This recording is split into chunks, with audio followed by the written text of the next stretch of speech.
Hola, profesora. Hola nuevamente, no los veo, no los veo. Hola ¿Me chicos, ve a mí, ¿cómo están? profesora? ¿Me ve a mí? ¿Me ve a Espero mí? espero que hayan ¿Me ve a mí? recuperado, se han ¿Sí me distraído, ve, por lo profe? menos se hayan puesto de pie, por lo menos se hayan puesto de pie para motivar una... Yo, profesora, 20 minutos he escuchado música un gatito. En este bloque tienen 20 minutos, ¿no? Eso les permite de Ah, repente caminar un poquito para que estén ah, mucho más motivados para continuar con la clase, ¿ya? A ver, que no sea necesario repetir que tienen sus cámaras, por favor, ¿ya? Vamos a continuar entonces. o sea,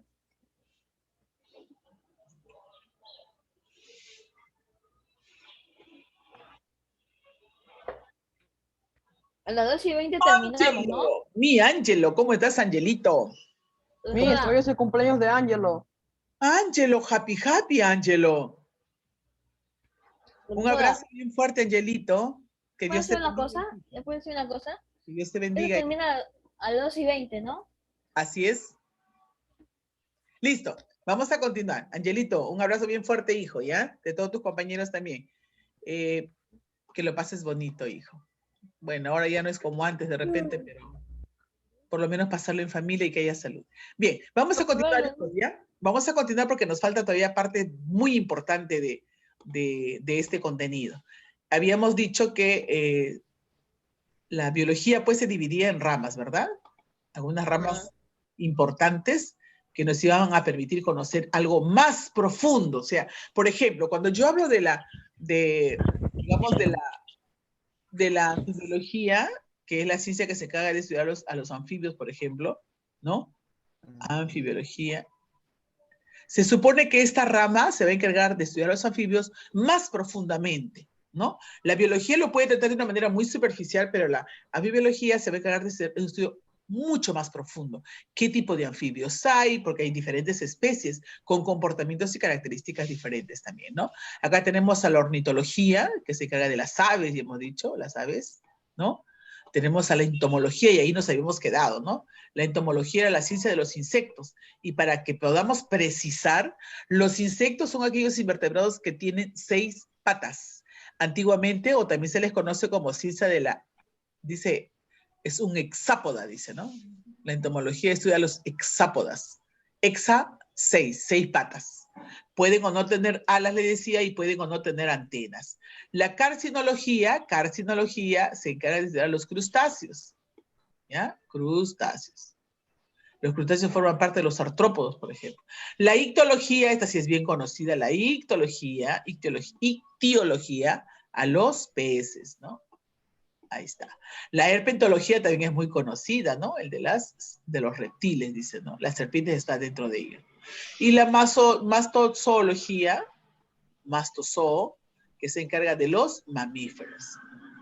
Entonces, lo que tenemos que hacer nosotros hoy día, por ejemplo, es empezar a practicar, ¿no? A practicar. La aracnología, arácnidos, ¿no es cierto? No es lo mismo que la entomología.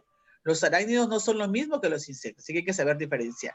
Entomología, insectos, carcinología, crustáceos, ictiología, peces, etc. Vamos practicando, porque estas preguntas vienen en el global y vienen en la tarea también, ¿ya?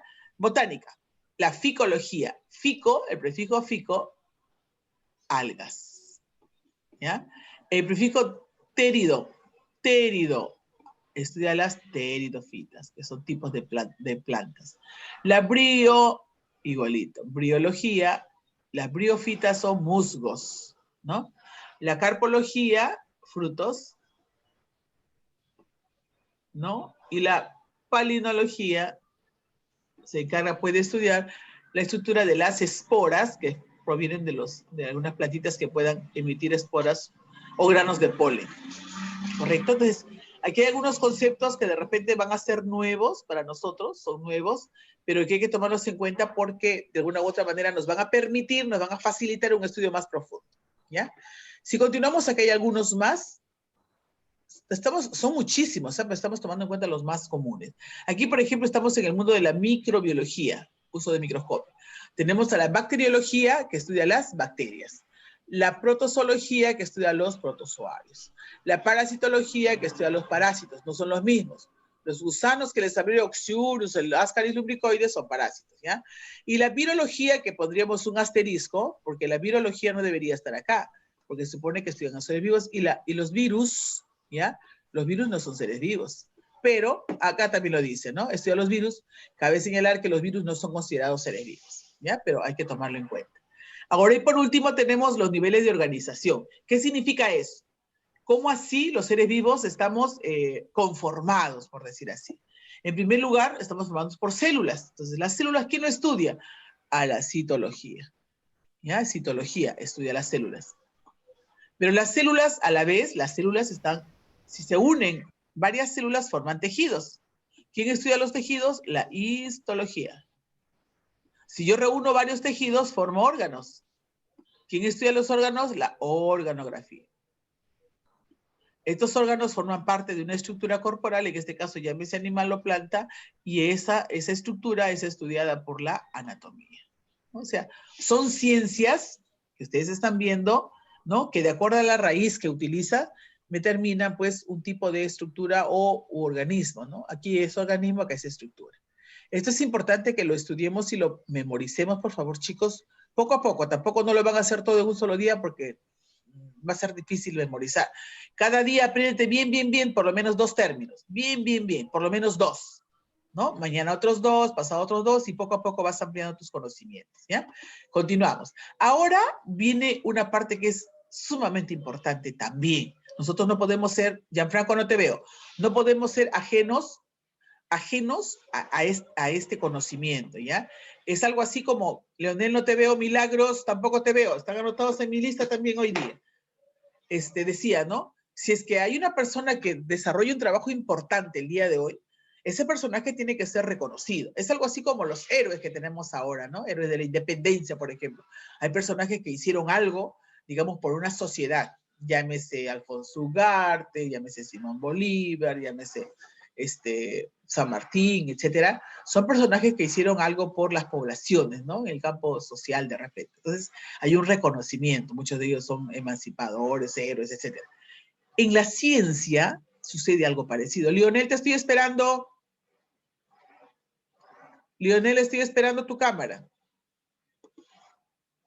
Ya, antes de eso lo voy a mandar entonces en la foto de una vez.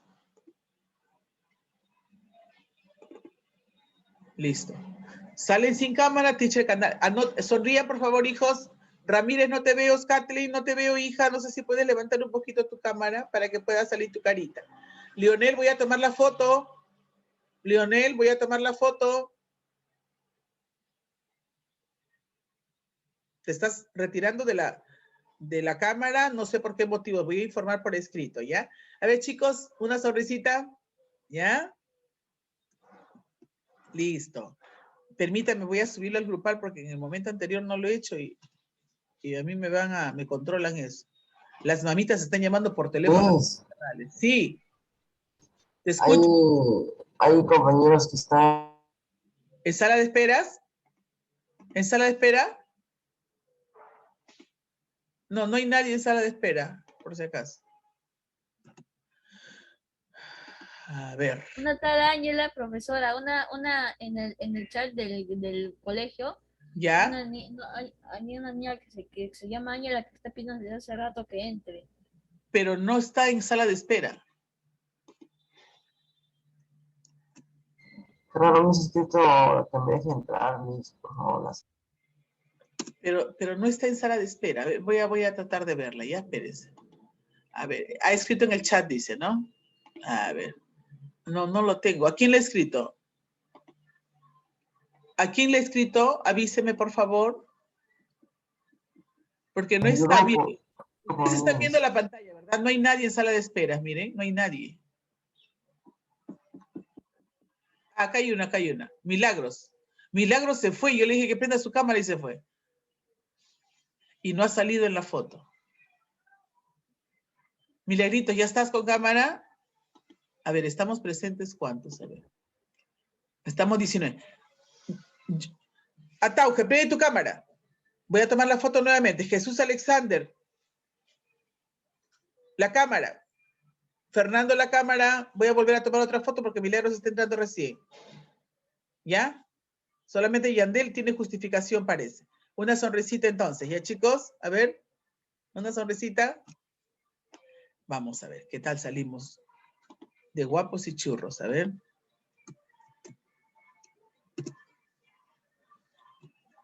A mí no se me puede ver. Asistencia, hoy día estamos 8, 9, 10, 11, ¿no? 11 de marzo de marzo, biología, biología, voy a poner un nuevo bloque. Profesora, ¿qué día estamos? ¿9 o 10? Hoy, ¿no estamos 11? Ah, ¿verdad? 8, 11. 9, 10, 11, 11, 11. Te quedaste en el tiempo, hijo. Listo. Ya estamos. Regresamos. Continuamos entonces, hijos, con el material que estamos trabajando, ¿ya? Entonces, yo les decía, es sumamente importante que nosotros no solamente tengamos el conocimiento que les decía de algunas raíces para poder definir alguna de las ciencias que forman parte de las ramas de la biología. Esta parte es sumamente importante, ¿por qué? Porque esta es la historia de la biología. ¿Desde dónde parte? ¿Desde qué época parte? Dice que tenemos algunos padres, dice padres, se les dice padres porque estos científicos, estos personajes hicieron un estudio profundo, dedicaron su vida, algo así como los héroes de la sociedad, ¿no? Con respecto a un tema específico. Lo tenemos aquí Aristóteles, por ejemplo. Aristóteles tiene una historia. Aristóteles el día de hoy es considerado como el padre de la biología, ese curso que llevamos hoy día, biología. ¿Quién es el padre de la biología? Aristóteles. Aristóteles tiene una historia que es bastante interesante. ¿Qué pasa con Aristóteles? Dice que Aristóteles en su momento, cuando él hacía sus estudios, su trabajo, el trabajo que él hacía, él alguna vez propuso, cuando se estaba hablando acerca del origen de la vida, él hace propuestas, ¿no? Él hace propuestas y él considera, él en su época considera lo siguiente, él decía, la vida proviene, decía él, de esto. Yo tengo acá un trapo negro, debería ser negro, ¿no? Negro, lo humedezco, ¿ya? Lo humedezco, lo echo agua, está húmedo, lo meto en un rincón y van a ver ustedes que de ahí sale vida. Van a aparecer ratones, dijo así. Esto se va a transformar en ratones. Él a su teoría le llamó teoría de la generación espontánea. Generación espontánea, o sea, de la nada aparecía vida. Esa era su propuesta. Eso propuso en su momento Aristóteles. Y Aristóteles era un personaje pero tan importante que lo que él decía tenía credibilidad, todos le creían, amén, amén Aristóteles. Y por mucho tiempo la humanidad pensó que era así, que la vida aparecía de la nada. A eso se le conocía como teoría de la generación espontánea. Lo propuso Aristóteles y fue en mucho tiempo considerado como algo real, ¿correcto? No olvidar, Aristóteles es conocido y es famoso, ¿por qué? Por su teoría de la generación espontánea, ¿correcto? Ya, ahora, vamos a continuar. ¿Qué más decimos de Aristóteles, por ejemplo? Aristóteles es conocido como el padre de la biología. Además es importante, ¿por qué? Porque Aristóteles clasificó a los animales y a las plantas. O sea, los observó y dijo, mire, estos seres que tienen esta característica, los vamos a llamar animales, y estos que tienen otra característica, miren, tienen color verde, miren, no se alimentan, pero aparentemente no se alimentan, pero van desarrollando, se van a llamar plantas, ¿no? Los estudios profundos se hicieron después, pero él en su momento los clasificó así. Ustedes son animales y ustedes son plantas. Es por eso, para ese aporte en esa época que no se conocía mucho sobre los seres vivos, era muy importante y trascendente. Es por eso que Aristóteles es considerado padre de la biología. No te olvides de la generación espontánea que él decía que de la nada aparecía la vida, ¿ya? Continuamos, tenemos a otro personaje. Este personaje es conocido como Teofrasto. Teofrasto, no te olvides su nombre. ¿Quién es Teofrasto? Considerado como el padre de la botánica. ¿Por qué se le considera el padre de la botánica? ¿Por qué? Porque hizo un estudio profundo, dedicó su vida, ¿no? Dedicó su vida al estudio de las plantas. Y él tuvo la gran capacidad, hizo estudios tan profundos que él determinó que las plantas podían ser clasificados ¿en qué? En arbustos, ¿no? Él decía que podían ser los arbustos, que podían ser las hierbas, y las más grandes consideradas como plantas simplemente. Las plantas dicen hierbas y arbustos nada más, ¿no? Se las clasificó en hierbas y arbustos. Esa clasificación le dio a él la importancia y la trascendencia para que los ojos del mundo también ¿no? Analizaran un poquito más acerca de las plantas. Por eso es considerado como padre de la botánica. Seguimos entonces. Acá tenemos a Robert Hooke. Imagínense que si Robert Hooke no hubiera nacido, la ciencia estaría todavía atrasadita. O de repente hubieran habido otros personajes. Él es considerado padre de la citología. Citología. Prefijo cito es célula. ¿Correcto? ¿Por qué? Dice que Robert Hooke, en el año de 1965, él utiliza por primera vez la palabra célula. ¿Por qué? Porque él tuvo la oportunidad de observar una célula. O sea, él observa una célula gracias a la creación y la fabricación de un microscopio. Para ese entonces ya los hermanos Hansen en algún momento habían creado un microscopio que iba siendo perfeccionado de repente por otros personajes dentro de ellos, incluso el mismo Hooke. Pero es mismo Hooke quien, al igual que todos ustedes, frente a un microscopio se tapó un ojito, empezó a mirar y se dio cuenta que había unas estructuras que parecían unas rejitas, que parecían unas celdas. Y conforme él se iba, según su método científico, él iba cuestionando acerca de lo que estaba observando, pudo determinar que cada uno de los cuadrantes chiquitos formaban parte de una célula. Se dice que en un primer momento se le decía células, celdas, ¿no? Entonces se quedó con el nombre de célula. Entonces, él es reconocido, Robert Hooke es reconocido, ¿por qué? Porque en el 65 presenta su obra denominada Macroglia, donde él de repente escribe y dice, ¿no? Acerca de lo que él logró, ¿no? Utilizó por primera vez la palabra célula al observar el tejido de un corcho. Era un tejido muerto. Tenemos también a Antonio van der Leeuwenhoek, ¿no? Donde Leeuwenhoek dice, conocido, dice, por las mejoras que introdujo en la fabricación de microscopio. Él mejoró el microscopio que existía, con el que Robert Hooke trabajó y que los hermanos Hansen crearon en algún momento. Él lo mejora la fabricación y por sus descubrimientos pioneros sobre los protozoarios, él inicia un estudio en los protozoarios, ¿ya? Los espermatozoides, los glóbulos rojos, el sistema de capilares y los ciclos vitales de los insectos. O sea, Antonio von Leeuwenhoek es, ¿no? Es muy importante porque sus estudios han trascendido hasta el día de hoy, ¿no? Ahora tenemos a Carlos Linneo, es famosísimo.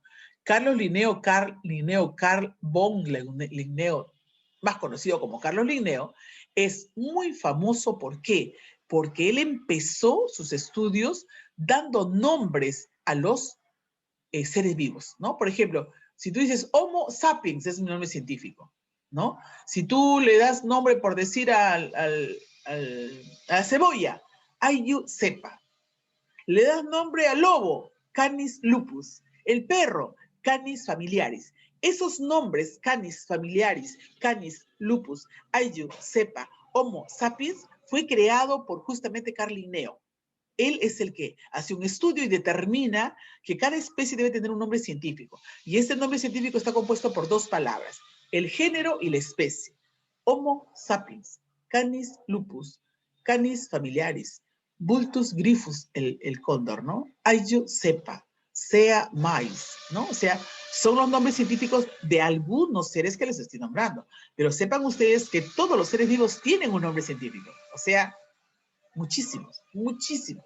Es más, te comento, la mosca de fruta, que son chiquititas, es una especie diferente a la mosca doméstica, las medianitas, y es una especie diferente a las moscas de cementerio, que son más grandes.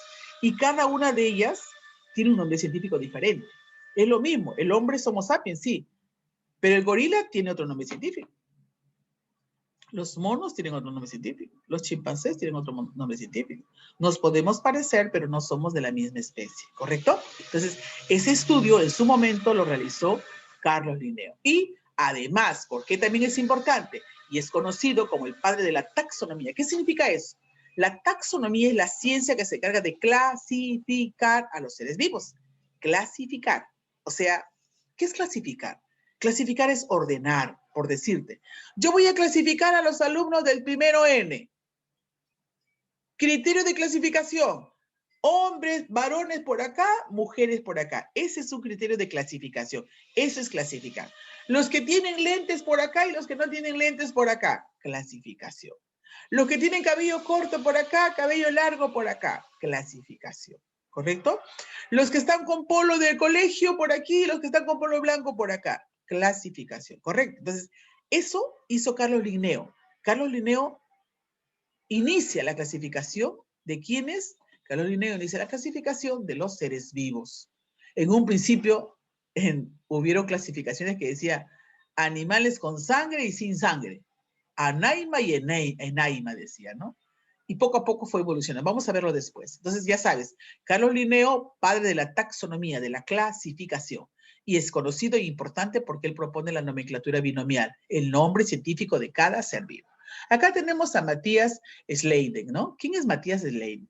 Dice, propuso, la teoría de las células, de que las células constituyen la unidad estructural de las plantas. ¿Qué significa esto? ¿Qué cosa dijo él? Que todas las plantas tenían como unidad fundamental, la parte más chiquitita que le funcionaba era una célula. Eso propone él, ¿no? Dice, todas las plantas están formadas por células. Teoría celular, ¿no? Por eso es que es conocido y es reconocido por ese aporte, que obviamente tenía razón. Planteó la teoría celular. Ahora tenemos a otro personaje. Schwann, por ejemplo, es parecido al compañero anterior. Él propuso la teoría de las células, de que las células constituyen la unidad estructural de los animales. Miren, el anterior, Schneider, de los vegetales, de las plantas, y Schwann de los animales. Igualmente propusieron la teoría celular. Como que los dos se complementan. ¿Qué pasó, Fernando? Como que los dos se complementan, ¿correcto? Ahora vemos a Charles Darwin. Charles Darwin es muy conocido, es muy estudiado. Es conocido como el padre de la evolución. No te olvides que la evolución no es más que la transformación que sufren o que desarrollan los seres vivos en el transcurrir del tiempo. Te pongo un ejemplo. Según la teoría, nosotros derivamos del mono, dice, ¿no? La teoría. Entonces, según esa teoría, el hombre se ha transformado desde que era mono hasta lo que es el día de hoy. También la historia científica habla, por ejemplo, te voy a poner el caso de la jirafa, ¿no? La jirafa tiene un cuello largo, dice, pero antiguamente no lo tenía largo, ¿no? Ha evolucionado, ¿por qué? Porque sus alimentos estaban en altura. Entonces él estiraba tanto su cuello que se fue estirando, dice. Nosotros mismos como especie humana, se dice que en un primer momento el hombre ha evolucionado, ha desarrollado su inteligencia, tanto así que se encuentran cráneos del hombre de la antigüedad que tenían más cara, ¿no? La cara era más grande y el cerebro era chiquitito, ¿no? El día de hoy estamos en proporción, la cara es casi la mitad que el cráneo, la masa encefálica está desarrollada y se piensa que por evolución, tanta tecnología, tanto desarrollo intelectual, la masa encefálica va a crecer y que el cráneo va a ser más grande que la cara, a la inversa de la antigüedad. Antiguamente era más cara, cerebro pequeño. Ahora estamos casi en misma proporción, cara y cerebro, ¿no? Cráneo. Y se dice que en el futuro esto va a crecer mucho más. Ahora, te cuento otra, que ustedes la están viviendo. Hay una, dentro de las teorías se dice, órgano que se usa, se desarrolla. Y órgano que no se usa, se atrofia, se reduce o desaparece. ¿Qué estructura utilizamos más en estos últimos tiempos? A ver, conteste. El teléfono, el internet. Teléfono. Ya, el teléfono. Y cuando estoy frente al teléfono, ¿qué cosa uso más? Los mensajes, ¿Qué uso más? La mano. las teclas, las manos, De la los mano, ¿qué dedos. uso más? Los dedos. Pulgares. ¿Qué dedo? Pulgares. Los pulgares, los dedos. Pulgares. Los dedos pulgar. Los que escriben con su dedo pulgar, ¿correcto? Órgano que se usa, se desarrolla. Por lo tanto, si seguimos así, es probable que este dedito, para aquellos que utilizan mucho, crezca un poco más. Crezca un poco más. ¿Correcto? ¿Por qué? Porque según estas teorías, órgano que se usa desarrolla y órgano que no se usa se atrofia. Y como últimamente ustedes más que yo de repente ya no, porque yo no uso mucho. Yo no escribo mucho con el celular. En cambio, la generación de ahora, donde estés, estás. Y este dedito está que trabaja un montón, trabaja un montón. Y va a desarrollar a la postre, va a ser un poquito más grande. ¿Correcto? Forma parte de lo que es la evolución. ¿Correcto? De lo que estamos hablando y de lo que en su momento Charles Darwin también nos habló, ¿no? Habla de la selección natural, que tiene también un fundamento, ¿ah? Pero en este caso habla de la ley del más apto, ¿no? Solamente el que es más apto sobrevive. También hay que hablar acerca de eso. Gregorio Mendel, por favor. Es muy conocido. Gregorio Mendel, así como ustedes ven, él vivió en un monasterio, ¿ya? Él vivió en un monasterio aislado, por decir, de las personas, y en ese monasterio había un jardín grande. Dice que él le encantaba cultivar, y él cultivaba esta plantita que nosotros conocemos como las alverjitas, ¿ya? Cultivaba alverjitas. ¿Y qué hacía él? Él hizo un estudio con las alverjitas, ¿no? Las sembraba primero, luego las seleccionaba y las iba mejorando. Estudiaba el color de sus flores, estudiaba la forma de su vaina, estudiaba la forma y el color de cada una de las alverjitas que le llamaba guisantes, por ejemplo. Entonces, él hizo un estudio profundo con las alverjitas. Y desde la época que él hacía sus estudios, que nos estamos remontando a los años de 1860, ¿ya? 1860, desde esa época que él hacía los estudios, se habla ya de esto. El día de hoy se utiliza todos los informes que él hizo, todas las investigaciones que él hizo, desde esa época de 1860 hasta ahora, sirven, digamos, los informes que él dejó eran coherentes. Muchos de ellos han cambiado de nombre de repente, pero sigue siendo importante todos los aportes que él logró desarrollar con su estudio. Se habla el por qué, por ejemplo, si tú tienes los ojitos chiquitos, es porque has heredado los ojos de tu papá y no de tu mamá, porque tu mamá es ojona. ¿Por qué tu cabello es lacio como tu papá y no es crespo como el de tu mamá? Esos estudios que el día de hoy se toman en cuenta en genética, en un inicio fueron estudiados por Gregorio Mendel. Es por eso que Gregorio Mendel pues se gana esa reputación y es conocido el día de hoy como el padre de la genética. Entonces, ¿quién es el padre de la genética? Gregorio Mendel. Luego de realizar una serie de trabajos con plantas, descubrió y planteó la primera ley de la herencia. Tenemos a Ernesto Haeckel. Ernesto Haeckel es conocido como el padre de la ecología. La ecología viene a ser la relación que existe entre los seres vivos con el medio ambiente. Ya, esa es la ecología. Entonces es una ciencia también. Clasificó a los seres vivos en 3 reinos. Miren, recuerden en la época de Aristóteles, en Naima, aquí 3 reinos. Mira, escucha bien. Protista, animal y plantas, nada más. En esa época, con Haeckel, solamente 3 reinos. Protista, plantas y animales. Ahora miren, tenemos a Louis Pasteur. Louis Pasteur es padre de la microbiología. El mundo de la microbiología, de los microorganismos, se apertura a partir de aquí, ¿no? Descartó la teoría de la generación espontánea. ¿Recuerdan la de la generación espontánea que decía Aristóteles? Que de un trapo sucio, húmedo, por ahí aparecían ratones. Ya, Louis Pasteur, le dice, hey, Aristóteles, estás equivocado, ¿no? Aristóteles, tú estás equivocado. Sorry, le dice, ¿no? No es así. Yo te voy a demostrar. Es más, fue Francisco Redi. Por ahí aparece un personaje, Francisco Redi, que hace un experimento con carnes, ¿ya? Pero a quien lo demuestra científicamente a través de método científico fue pues Louis Pasteur. Y le dice, Aristóteles, estás equivocado. La vida solo se origina de la vida. Una célula proviene de otra célula. No es que de la nada aparezca. No. Y lo demostró científicamente. Es por eso que Louis Pasteur es considerado pues como el padre de la microbiología, ¿no? Porque tiene estudios de los microorganismos. Ahora tenemos a Watson y Crick, James Watson y Francis Crick. ¿Quién es Francis Crick y Watson? Watson y Crick fueron los 2 científicos que tuvieron la oportunidad de descubrir, por decir, y estudiar a la estructura del ADN, de los ácidos nucleicos.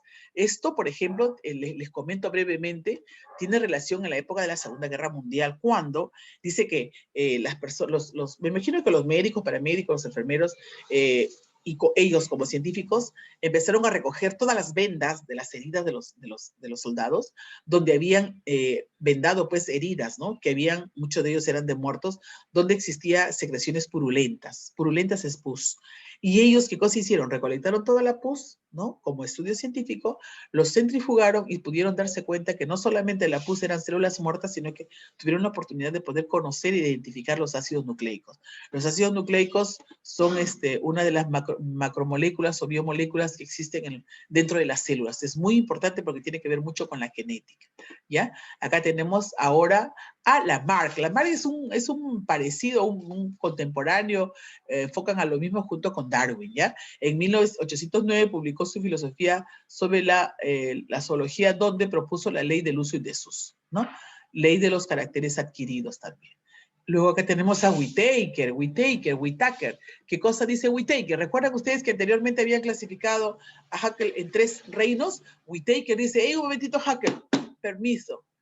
Creo que no son 3, vamos a proponer 5 reinos. ¿Ya? Vamos a proponer 5 reinos. ¿Por qué? Porque habían organismos como, por ejemplo, los hongos, que están en el reino fungi, que no sabían si ponerlo dentro de las plantas y los animales, ¿no? Decían que debe ser una planta, ¿por qué? Porque los hongos son fijos. Y los animales decían, no, no puede ser una planta porque las plantas son verdes, no tienen clorofila. Y los hongos no tienen clorofila, así que tienen que ser animales. Y al pobrecito hongo lo tenían entre plantas y animales, plantas y animales. Entonces, ¿qué cosa hicieron los científicos? Como Whittaker, crearon un reino que se llamaba fungi. El reino fungi o reino de los hongos. ¿Ya? Entonces, Whittaker es conocido, importante y trascendental porque en el año de 1969 clasificó a los seres vivos en 5 reinos. Monera, ¿no? Que están, en este caso están las bacterias y algas, los protistas, que son organismos unicelulares, los hongos, las plantas y los animales. Entonces, esos 5 reinos han estado vigentes por muchísimos años. Muchísimos estudiantes conocemos estos 5 reinos, hemos estudiado con los 5 reinos, pero el día de hoy ustedes van a darse cuenta de que no están considerando solamente ahora los 5 reinos, hay novedades, dice, ¿no? Novedades con respecto a esto. Ahorita les hablo de las novedades. Por ejemplo, Carlos Woese, ¿no? Carlos Woese en el año de 1999 clasifica a los seres en 6 reinos. Miren, acuérdate, Whittaker propone los 5 reinos, pero Carlos Woese propone 6. ¿Qué pasó? Se has dado cuenta que la arqueobacteria y la eubacteria, ¿no? Se han separado y los dos provenían del reino Monera. Antes era Monera, protista, fungi, plantas y animales. Ahora es arqueobacteria, ¿no? Eubacteria, protista, fungi, plantas y animales. Esto propone que son 6 reinos. Esto es lo último con lo que estamos trabajando, el ultimito. Y por último tenemos el proyecto de genoma humano. En abril del año 2003, un programa internacional de colaboración científica puso de manifiesto que los seres humanos cuentan con 35.000 genes. El trabajo de los genes es un trabajo que se ha desarrollado por muchísimos años. No es algo que de la noche a la mañana se ha obtenido, sepan ustedes. No es algo, digamos, de fácil, digamos, apertura, que sea conocido de una manera fácil. No, no. Ha costado muchísimo a los científicos poder determinar lo que se conoce como el genoma humano, ¿no? Ha demorado muchísimos años. Vamos a ver vistas. Ya le dije. Listo. Profesora, Sí. Preguntas. ya faltan, sí. Y eso es todo de la biología. Eso demuestra de la animalía, priesta, también el de la... O sea, todo eso. Sí, lo que hemos desarrollado el día de hoy es la parte introductoria de la biología. Es algo así como una historia, un preámbulo de los conocimientos que vamos a adquirir, propiamente dicho, en el curso. Pero es importante, hijos, la biología es bastante conceptual, pero a la vez es sumamente interesante. Yo no sé a cuántos de ustedes, por ejemplo, les pueda apasionar cuando yo te he hablado de los gusanos y les he llamado la atención y digan, hoy sí, a mi primita me decía, mi tía dijo, escuché que mi tía le decía a mi mamá que mucho le picaba el ano a mi primita. Entonces, como que te abre una ventana o una puerta para que tú tengas también inquietudes, tú quieras saber cosas. Y justamente a través de este curso, nosotros vamos a tener la oportunidad no de solamente descubrir, de estudiar y de repente hasta de profundizar algunos temas que son tan cotidianos, pero que tienen una esencia científica, ¿no? Y nosotros tenemos que siempre hablar, como siempre les digo, ¿no? Dice, mi mamá me ha dicho que yo debo tomar chilcano, que es muy nutritivo, que el chilcano es muy nutritivo. Entonces, perfecto, mi mamá lo dice, muy bien, mi mamita no me va a decir cosas malas, pero yo tengo que saber, porque yo hago ciencia, yo soy un hombre de ciencia, una mujer de ciencia, yo tengo que saber de que el chilcano en esencia, ¿qué tiene? ¿El chilcano será muy nutritivo? ¿Creen ustedes que el chilcano será muy nutritivo? ¿Qué dices? Sí, ¿Qué dices? profesor. ¿Sí? Profesora. No, ¿Tú qué dices, Ángelo? ¿El chilcano será muy nutritivo? no, Miss. Sí, profe. Sí, Miss. Sí. No. ¿Tú qué dices, Enzo? ¿El chilcano será muy nutritivo? No sabe rico, Miss. Sabe muy rico.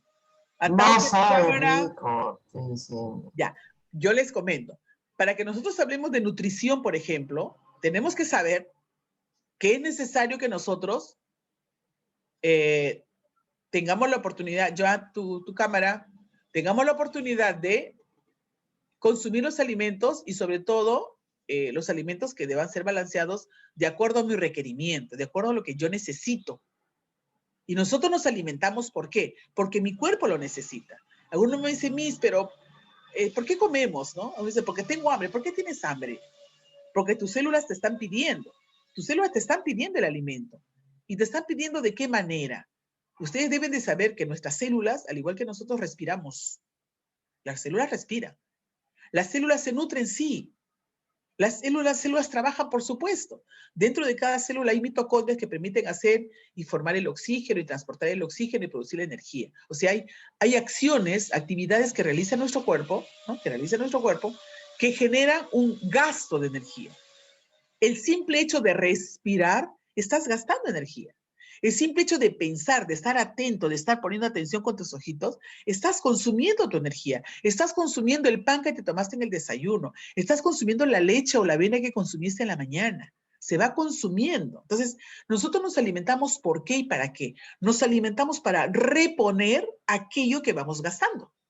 Ese es el fundamento principal de la nutrición. Yo no voy a alimentarme simplemente porque quiero comer rico y tengo hambre y mi pancita me está llamando. No, no, no.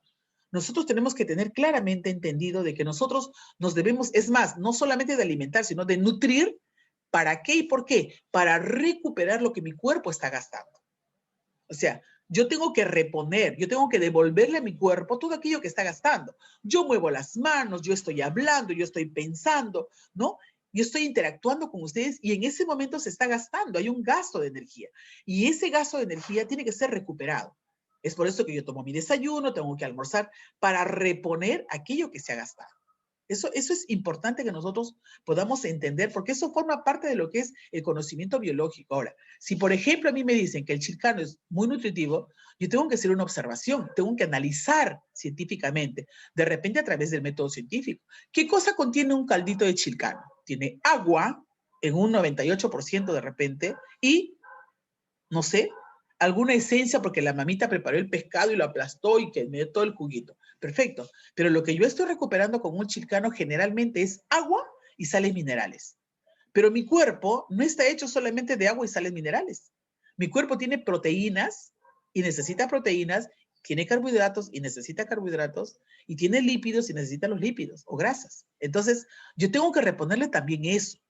Entonces, yo no puedo, por ejemplo, si mi mamita me dice, hijito, hoy día de almuerzo chilcano, te vas a dormir después de chilcano, perfecto, sí me voy a dormir también, porque tiene que ver mucho la parte subjetiva. Pero ¿realmente me estoy nutriendo bien? No, porque el chilcano en su mayor contenido es agua, y lo que estaría reponiendo a mi organismo sería agua. Y mis proteínas, y mis carbohidratos, y mis lípidos, ¿dónde están? No lo he repuesto. Que sería diferente que de repente la mamita haya preparado por decir, un aguadito, que tiene arroz, tiene zanahoria, alverjita, choclito, papita amarilla, tiene de repente por ahí trocitos de carne, que es importante la proteína, ¿no? Entonces es diferente. Un aguadito comparado a un chilcano, el aguadito es mucho más nutritivo que un chilcano, ¿correcto? Es más, en los tiempos de ahora se dice que la sopita no tiene mucho sentido. Las sopitas no deberían de repente ya estar en el plato. Es mejor consumir un plato, entre comillas, segundo, contundente, que tenga todos los componentes y ya no la sopita, porque la sopita generalmente tiene agüita. En invierno a No, veces su para papá calentar, ¿no? seca. La sopita a Yo, veces yo para cuando, calentar. yo de pequeño yo comía mi segundo y yo primero tomaba mi sopa y luego mi segundo. Y a Así. veces con la sopa te llenas y la sopa es agua. Ah, Y el segundo es ah, el nutriente. Y donde está el nutriente es más en el segundo. Entonces, por ahí sugerir, cuando la economía está ajustada, mejor un contundente segundo, bien balanceado, y de repente la sopita ya no, ¿no? Es cuestión de que conversemos con la mamá. Y hay muchas cosas que en la casa se pueden decir, pero que nosotros con el conocimiento que tenemos que aprender a decir, profesora, ya se va esto a no es así. terminar. Así es, se va a terminar. Bien, hijos, la clase del día de hoy, pues ha tenido que ver justamente con lo que estamos comentando, lo que es la biología en su momento. A ver, se me está saliendo, ¿no? Aquí estamos viendo la parte de de la tarea que lo vamos a desarrollar en la clase siguiente, ¿ya? La tareita, esta clase la vamos a terminar en la clase siguiente con todo su contenido, ¿ya? El día de hoy hemos desarrollado todo lo que es la parte